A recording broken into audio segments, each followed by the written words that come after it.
నేడు దానం నాగేందర్ కడియం శ్రీహరి అనర్హత పిటిషన్లపై విచారణ జరగనుంది.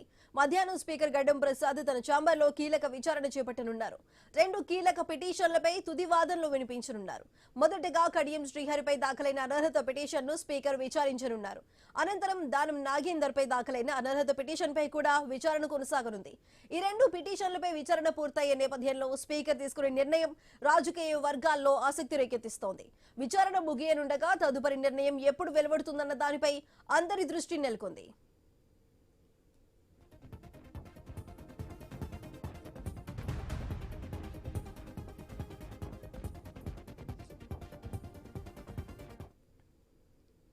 నేడు దానం నాగేందర్ కడియం శ్రీహరి అనర్హత పిటిషన్లపై విచారణ జరగబోతుంది. మధ్యాహ్నం స్పీకర్ గడ్డం ప్రసాద్ తన ఛాంబర్లో కీలక విచారణ చేపట్టబోతున్నారు.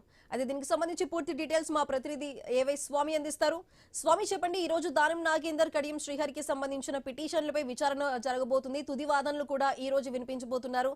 మరి దీనికి సంబంధించి ముందుగా కడియం శ్రీహరి, తర్వాత దానం నాగేందర్ విచారణ ఉండబోతున్నట్లు తెలుస్తుంది. సో టైం షెడ్యూల్ ఏ విధంగా ఉండబోతుంది? ఈ రోజు తుది విచారణ ఎలా జరగబోతుంది? సుధా, ఈ రోజు Khairatabad MLA Danam Nagender, station Ghanpur MLA Kadiyam శ్రీహరిల సంబంధించినటువంటి పార్టీ ఫిరాయింపులకు సంబంధించినటువంటి పిటిషన్ల పైన ఫైనల్ హియరింగ్ ఉంటుంది. ఫైనల్ హియరింగ్ లో ఈ రోజు రాజ్యసభకు సంబంధించినటువంటి నామినేషన్ల పర్వం ఉండడంతో కూడా ఆ నామినేషన్ల పర్వం ఉదయం మధ్యాహ్నం లోపు కంప్లీట్ చేసుకుని మధ్యాహ్నం తర్వాత ఈ విచారణను స్పీకర్ ట్రిబ్యునల్ విననున్నారు. ఇందులో ఇప్పటికే పార్టీ ఫిరాయించినట్టు వీరిద్దరి పైన ఒకవైపు పాడి కౌశిక్ రెడ్డి, ఇటు దానం నాగేందర్ పైన కంప్లైంట్ చేశారు. ఇటు కేపీ వివేకానంద గౌడ్ కడియం శ్రీహరి పైన కంప్లైంట్ చేశారు. వీరిద్దరికి సంబంధించినటువంటి క్రాస్ ఎగ్జామినేషన్ అయిపోయింది కాబట్టి ఫైనల్ గా చివరిసారిగా వీరిని ఈ రోజు హియరింగ్ పూర్తయిన తర్వాత స్పీకర్ తన నిర్ణయాన్ని త్వరలో వెలువరించబోతున్నారు. అందుకోసం ఈ రోజు ఫైనల్ హియరింగ్ చేస్తున్నారు.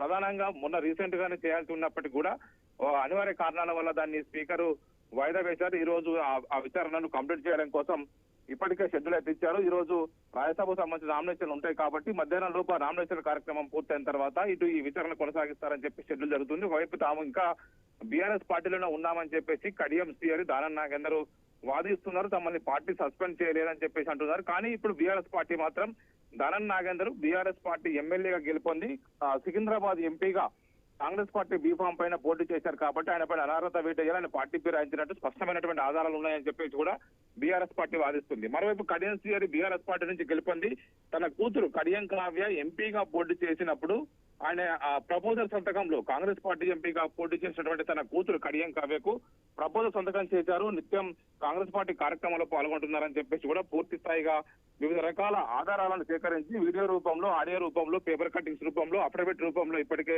స్పీకర్ గా అందజేశారు. ఇటు హైకోర్టు నుంచి సుప్రీంకోర్టు వరకు కూడా ఈ కేసుకు సంబంధించినటువంటి లీగల్ ఫైట్ చేస్తున్నారు. అయితే మొత్తానికైతే ఇప్పటికే 8 మందికి సంబంధించిన విచారణ పూర్తయింది. ఫైనల్ హియరింగ్ లో ఇద్దరికి సంబంధించిన వాదనలు పూర్తయిన తర్వాత స్పీకర్ ట్రిబ్యునల్ లో తన తీర్పునైతే వెలువరించబోతున్నారు. మొత్తానికైతే ఈ రోజు మధ్యాహ్నం తర్వాత వీరిద్దరి వాదనలు అయితే వింటారు. Sudha. Right Swami, thank you.